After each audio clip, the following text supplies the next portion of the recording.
Aujourd'hui, on va voir donc l'incroyable collection de montres de notre Kylian national. Je parle évidemment de Kylian Mbappé, le joueur de foot qui a eu 24 ans il y a quelques jours. Le même joueur de foot, et je vous assure que ça me troue le cul en tant que Martial le dire, qui est pour moi à l'heure actuelle l'un des plus grand joueur de foot de la planète. Clairement, il a fait une coupe du monde stratosphérique, mais bon, aujourd'hui, on va pas parler de foot, bien que c'est un sport qui me passionne. Voilà, on est tous déçus, on a tous le cœur lourd après cette coupe du monde perdue. Vivement vraiment la prochaine que l'on puisse se rattraper, mais aujourd'hui, on va donc se concentrer par les montres portées, donc par le phénomène Kylian Mbappé. À noter que ce dernier est un très grand amateur d'horlogerie fine, il aime énormément le monde horloger et il est partenaire donc Hublot, la marque de montres Hublot, depuis le printemps 2019. Donc ça va commencer à faire, il a énormément de montres et aujourd'hui donc on va s'attarder sur 6 montres portées par Kylian Mbappé. Donc la première montre, et ça va être la seule parce que donc les 5 autres vont être des Hublot. On est chez Audemars Piguet, on est sur une Royal Oak Offshore chronographe, cadran noir, 44 mm, donc là on est sur un très gros cadran, bracelet caoutchouc et on va se situer aux alentours des 30K, donc c'est encore une fois un style de montre qui divise. Perso, c'est pas là-dessus que je me dirigerai, 44 mm,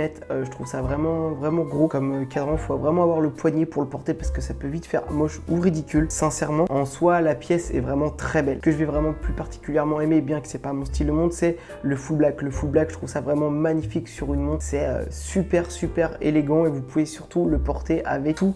Polo, t-shirt, costard, même un maillot de foot. Si vous sortez dans la rue comme ça, je trouve que le full black, ça va vraiment avec tout et c'est l'un des plus gros avantages de cette couleur. Deuxième montre, et c'est la première Hublot donc que je vais vous présenter aujourd'hui. C'est une pièce tout simplement incroyable et c'est ma pièce préférée que je vous présente aujourd'hui. Sincèrement, c'est une montre que je trouve totalement dingue. On est donc sur une Big Bang Millennial Pink, comme son nom l'indique, on est sur la couleur, donc sur une couleur rose. C'est une montre qui a énormément fait de jaloux dans le monde du football parce que énormément de personnes la voulaient et on est sur un tirage à seulement 200 exemplaires. Et en plus, pourquoi je vais la préférer? Parce que esthétiquement je la trouve dingue et on va être plus petit sur du 42 mm, bien qu'on se trouve quand même sur du gros cadran. On va être sur quelque chose d'un peu plus petit comparé donc à la première montre par exemple, et je trouve que le rose sort trop bien. Même si évidemment il y aura toujours le débat, est-ce que les hommes, les machins, les trucs, c'est plus une montre de femme? Honnêtement, j'ai pas du tout envie de débattre ce genre de conneries. Et la montre, je la trouve totalement dingue. Je pense qu'on peut pas la porter avec tout, mais c'est une montre honnêtement, comme lui la porte donc sur la photo de promotion, je trouve que la montre elle ressort mais énormément et le style est dingue et je trouve que c'est vraiment, enfin j'ai pas les mots, j'arriverai pas à décrire ce que je ressens à l'instant présent, mais juste la pièce je la trouve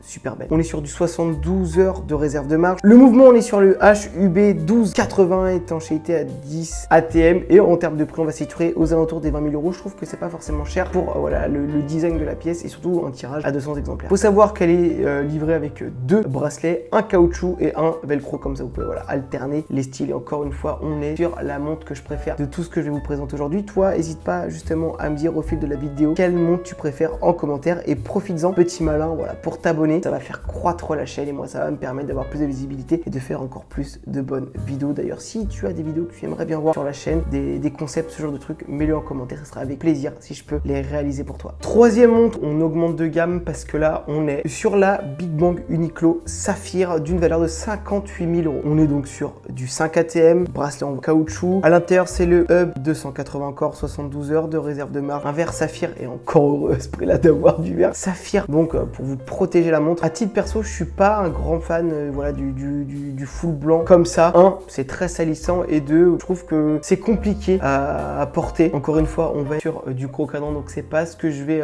voilà le préférer. De base, Hublot c'est pas une des maisons que je vais le plus préférer pour être honnête avec vous. On est sur des grosses pièces, on est sur un mélange, énormément de mélange de textures, de matière. Donc vous allez voir au fil de la vidéo, parfois il y a énormément de mélange de couleurs. C'est pas, et c'est bien un constat perso. Donc à titre perso, vraiment, c'est pas forcément le style que je vais aimer. N'hésite pas toi d'ailleurs à me donner voilà ton commentaire sur l'image que sur le style voilà des montres Hublot. Quatrième montre les amis, encore chez Hublot et effectivement comme il est partenaire Hublot, je pense que voilà dans le partenariat il doit être visible uniquement qu'avec des Hublot. Pour la première montre, c'était avant le partenariat qui avait été vu en public avec cette Royal Oak. Donc là on va le voir uniquement avec des Hublot. Ils ont bien verrouillé le contrat et voilà. voilà, l'image, ils l'ont signé en 2019, dites-vous bien, donc ça commence à dater. Et je pense que sincèrement que son niveau de visibilité n'était pas aussi stratosphérique qu'aujourd'hui, donc c'était vraiment un énorme coup marketing de la part d'Hublot, et on verra bien dans les années à venir s'il reste chez Hublot, si voilà, une autre maison horlogère arrive à signer ce petit gamin de Bondy. Donc là, on part sur la Bic sans bleu à 25 000 €. On est sur du titane diamètre de 45 mm. Là, encore une fois, on est sur un très gros cadran, du saphir étanche à 100 mètres. Et là, on est aussi sur quelque chose qui est tiré à 200 exemplaires. Que dire de cette montre? Alors, je sais pas très bien ce qu'ils ont essayé de représenter dans le cadran. N'hésite pas, toi, justement, à me dire. Voilà, tu vois très bien. Et je sais pas, voilà, à quoi ça peut faire allusion. Enfin, je ne pense pas tout connaître. Et justement, c'est pour ça que je fais appel à votre aide. N'hésitez pas à m'éclaircir en commentaire. Je suis pas fan du tout de cette montre. Rien que par la taille 45 mm, je trouve que c'est vraiment imposant sur un bracelet. Je pense qu'à la fin de la journée, t'as le poignet qui est en vrac. Sincèrement, je pense que ça limite les mouvements. À le faire, ça pourrait peut-être faire voilà, le sujet d'une vidéo, d'essayer une montre 45 mm. Enfin, pourquoi pas. Ce genre de montre, si j'arrive à me la procurer, bien évidemment, si à me les prêter par quelqu'un ou par un revendeur. Donc voilà, à titre perso, je valide pas du tout ce style. Et encore une fois, c'est voilà, les montres, les goûts et les couleurs. Je respecte tout ce qui est fait dans le monde de l'horlogerie parce qu'il faut pas oublier qu'il y a toujours du travail derrière. Donc ça, je vous demanderai de toujours juger avec bienveillance, par exemple, émettre un jugement puis que c'est de la merde. C'est pas du tout des choses que moi je vais prôner. C'est un jugement qui est éclaté, il y a zéro fondement. Juste voilà, à titre perso, j'aime pas du tout le style de la montre, j'aime pas designement ce qu'elle propose. Avant-dernière montre, on est encore chez Hublot. On est sur la Big Bang Uniqlo Red Saphir. Là, on augmente, on est à 80 000 €, donc prix de vente. Boîtier transparent sur du caoutchouc. On est aussi sur du saphir 5 ATM, 45 mm. On est encore une fois sur quelque chose de grand. Mais là, vraiment, au risque de vous surprendre avec tout ce que j'ai pu vous dire avant, outre la taille, voilà, la taille, ça n'a pas changé. La montre d'avant, on est sur quelque chose de gros, je vais toujours penser exactement la même chose. Le mélange de ces espèces de rose, rouge, bordeaux avec le noir, je trouve ça totalement, enfin, c'est un noir gris anthracite. Je trouve que c'est totalement dingue. Chiffre arabe,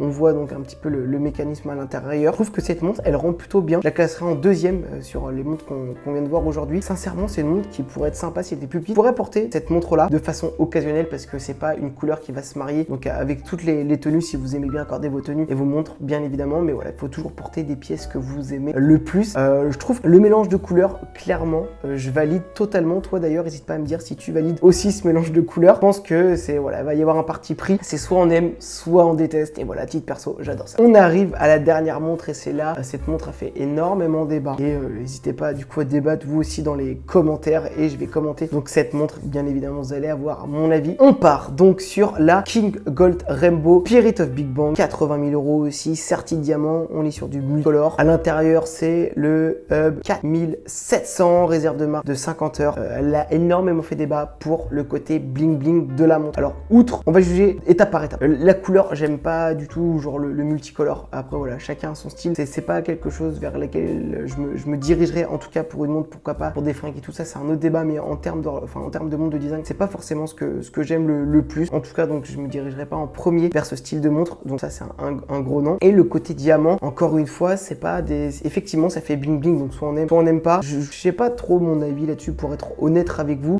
C'est pas quelque chose que je porterais. De base, j'aime pas trop ça. Mais je peux comprendre le concept, sincèrement, je peux comprendre ce côté, je peux comprendre la culture qu'il y a derrière. Donc je respecte énormément, mais pourquoi pas sur vraiment le diamant, couleur plutôt blanche du coup. Là, le multicolore, je suis vraiment pas fan. Donc toi, n'hésite pas à me dire en commentaire si tu aimes donc ce style de montre. On vient donc de voir voilà, quelques montres de la collection de Kylian Mbappé. On est sur des montres, je pense sincèrement, qui ne sont pas payées. C'est des montres qui sont offertes par le partenariat qu'il a avec. Donc d'ailleurs, n'hésite pas, ça pourrait aussi faire l'idée, je pense, du mode vidéo, de savoir comment se déroule un partenariat entre voilà, une personnalité et une marque horlogère, une maison horlogère. En tout cas, toi, n'hésite pas à t'abonner pour louper aucune prochaine vidéo. N'hésite pas aussi à me donner des noms en commentaire de personnalités que l'on analyse ensemble. Donc sa marque de montre, parce que voilà, énormément de personnalités ont énormément de montres, soit par passion, soit parce qu'elles ont envie d'avoir des montres, tout simplement, soit c'est des prêts, soit c'est des donations. Donc bien souvent, acteurs, chanteurs, ce genre de choses ont énormément de montres en leur possession. Donc surtout qu'on est un peu dans une tendance